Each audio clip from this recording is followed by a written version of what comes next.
4টা বাজিলে বন্ধু বান্ধৱীসকল 4টা বজাতহে ঘৰ পাইছোঁহি মানে গাড়ীৰ পৰা নামি এইডোখৰ খোজকাঢ়ি আহি আছোঁ আৰু এতিয়া ঘৰ সোমামগৈ। আপোনালোকে ভাবিছে চাগে 4টা বজালৈকে এজনী ক'লৈ গৈছিল বুলি। এইয়া দেখিছে ক'ৰ ভিৰ মাজত সোমাই আছিলোঁ 4টা বজালৈকে মৰাণ টাউনৰ মানে মৰাণ কলেজৰ সন্মুখৰ পৰা ওলাই আহিছোঁ ভিৰ মাজৰ পৰা। ৰাতিপুৱা 6:30 বজাতে ওলাই গৈছিলোঁ নহয় ঘৰৰ পৰা। এয়া দেখিছে ৰাতিপুৱা যোৱা দৃশ্য আপোনালোকক ভিডিঅ' কৰি দেখাই দিছোঁ। তাৰপিছত যেতিয়া মৰাণ টাউন পালোঁ মৰাণ টাউন পোৱাৰ পিছত অকণমান নামিব পৰতো ভিডিঅ' কৰি দেখাই দিছোঁ। আপোনালোকক সকলোখিনি ভিডিঅ' কৰি দেখাই থাকিম দেই। আপোনালোকে প্ৰথমৰ পৰা শেষলৈকে ভিডিঅ'টো চাব। এয়া হ'লে মৰাণ টাউনৰ একদম প্ৰথম গৈ পেলাই ভিডিঅ' কৰিছিলোঁ। কিমান মানুহ কিমান কি হৈ আছে মানে সকলোকে অলপ যিমানখিনি পাৰিছোঁ দেখাবলৈ চেষ্টা কৰিছোঁ। মৰাণ কলেজত এনেকুৱা ভিৰ হৈছে বাকীবোৰ কলেজৰ কথা নাজানো বাৰু। পৰীক্ষাটো হৈছে যেতিয়া পৰীক্ষাত পাছ কৰিবলৈ সকলোৱে চেষ্টা কৰে নহয়নে।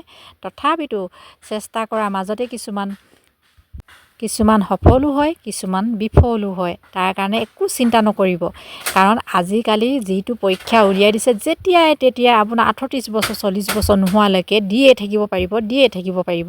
সেইটো কাৰণে টেনশ্যন নল'ব। একেবাৰতে পাছ নকৰিলেও টেনশ্যন নাই।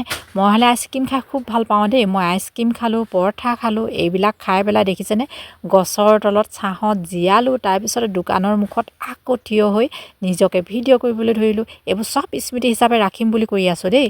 আপোনালোকে ভাবিছে নেকি আমি পৰীক্ষা দিছোঁ বুলি। ভাবিছে যদিও এইকেইজনী বুঢ়ীকেইজনী কিহে পাইছে আকৌ কিহৰ পৰীক্ষা দিছে বুলি ভাবিছে চাগে ন। আমি পৰীক্ষা দিয়া নাই আমাৰ সন্তানবোৰেহে পৰীক্ষা দিছে। আমি গৈ পেলাই দেখিছেনে এটা গলিত সোমাই ছাঁ জেগা বিচাৰি ফুৰিছোঁ মানে যেনেকুৱা উৎপতীয়া গৰম আমি টাউনৰ জেগাত থাকিবই নোৱাৰোঁ কাৰণ আমি গাঁৱলীয়া মানুহ যে সেইটো কাৰণে ছাঁ জেগা বিচাৰি একদম ছাঁত আমি এনেকৈ থিয় হৈছোঁ অকণমান বহিছোঁ অকণমান এনেকৈ দিনটো কটাই দিলোঁ। তাৰপিছত যেতিয়া ল'ৰা ছোৱালীবিলাক ওলাইছে তেতিয়াও অকণমান ভিডিঅ' কৰিবলৈ আকৌ আহি গ'লোঁ নহয়। ইয়াত দেখিছে কেনেকুৱা ভিৰ লাগি গৈছে ল'ৰা ছোৱালীবিলাক ওলাওঁতে।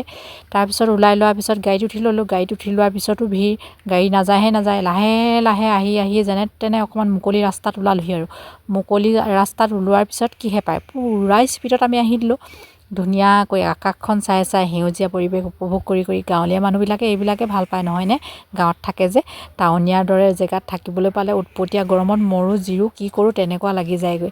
এনেকুৱা জেগাত হাকলিকৈ আমি থাকিব পালে ভাল পাওঁ মুকলিকৈ ফুৰিবলৈ পালে ভাল পাওঁ। বৰ জাম জেগাত কিবা আমাৰ উশাহবোৰ চুটি হৈ যোৱাৰ দৰে হয়। টাউনত থকাবিলাকে কেনেকৈ থাকে জানো সিহঁতৰ সেইটো অভ্যাস হয় নাই যাৰ যিটো অভ্যাস সেইটোৱে আৰু। তাৰপিছতে এয়া গাড়ীৰ ভিতৰত অকণমান দেখাই দিছোঁ সকলোকে মানে নামিবলৈ লৈছোঁ আৰু নামি লৈ আমি প্ৰথম নামিছোঁ বেটী আৰু মই। আমাৰ বেটীয়ে পৰীক্ষা দিব গৈছিলে দেই মই পৰীক্ষা দিবলৈ যোৱা নাই আকৌ। প্ৰথমতে ঠগো বুলি ভাবিছিলোঁ কিন্তু নঠগো কিয়নো ঠগিম এই বুঢ়ী বয়সত। এইয়া বেটী আগবাঢ়ি গ'ল। তাৰপিছতে ভিডিঅ'টো সামৰি দিলোঁ। আজিলৈ বাই বাই। নতুন এটা ভিডিঅ'লৈ পুনৰ আহিম।